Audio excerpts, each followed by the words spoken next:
सद्गुरू श्री ब्रह्मचैतन्य महाराज गोंदवलेकर यांचं प्रवचन 31 जानेवारी। नाम हाच भगवंताचा अवतार। आजच्या युगात नाम हाच भगवंताचा अवतार आहे। सुष्टांचे रक्षण आणि दुष्टांचा नाश करण्यासाठी मी अवतार घेतो, असे भगवंतांनी गीतेत सांगितले आहे। त्यावरून असे ठरते की सुष्ट आणि दुष्ट या दोघांचेही अस्तित्व असून त्यात दुष्टांकडून सुष्टांना त्रास होण्यातच भगवंताच्या अवताराची उत्पत्ती आहे। आजकाल पाहू गेले तर असे दिसते की सुष्टांचे अस्तित्वच जवळजवळ दुर्मिळ झाले आहे। म्हणजे ज्यांचा छळ झाला असता भगवंताने अवतार घ्यावा ते सुष्टच नामशेष झाले आहेत। मग अवतार तरी कुणासाठी कसा व्हावा?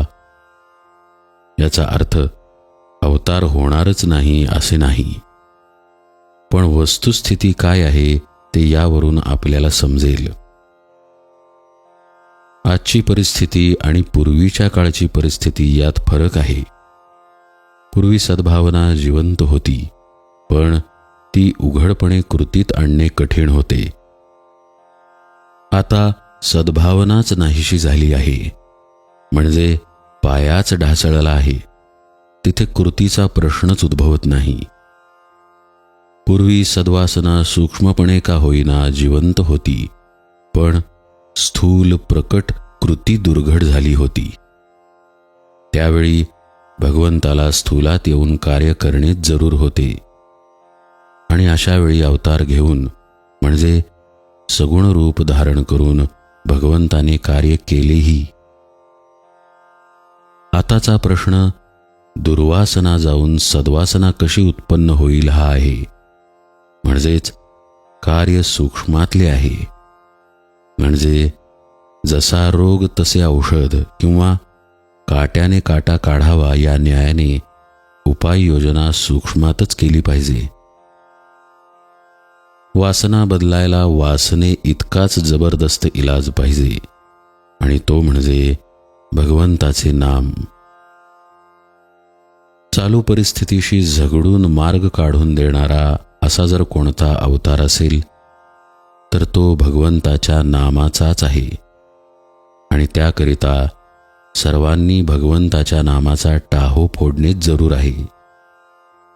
हे कार्य भगवंताने सगुण रूप धारण करून होणे कठीण आहे।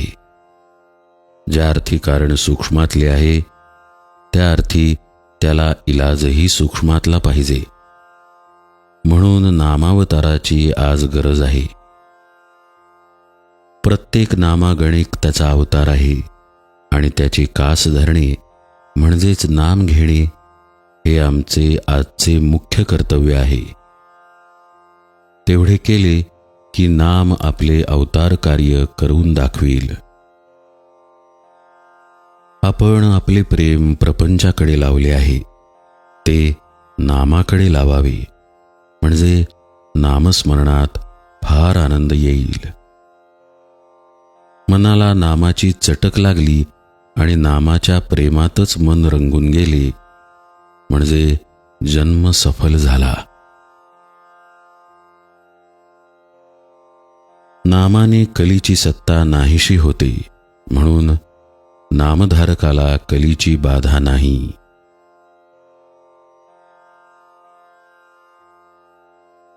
जानकी जीवन स्मरण जय जय राम।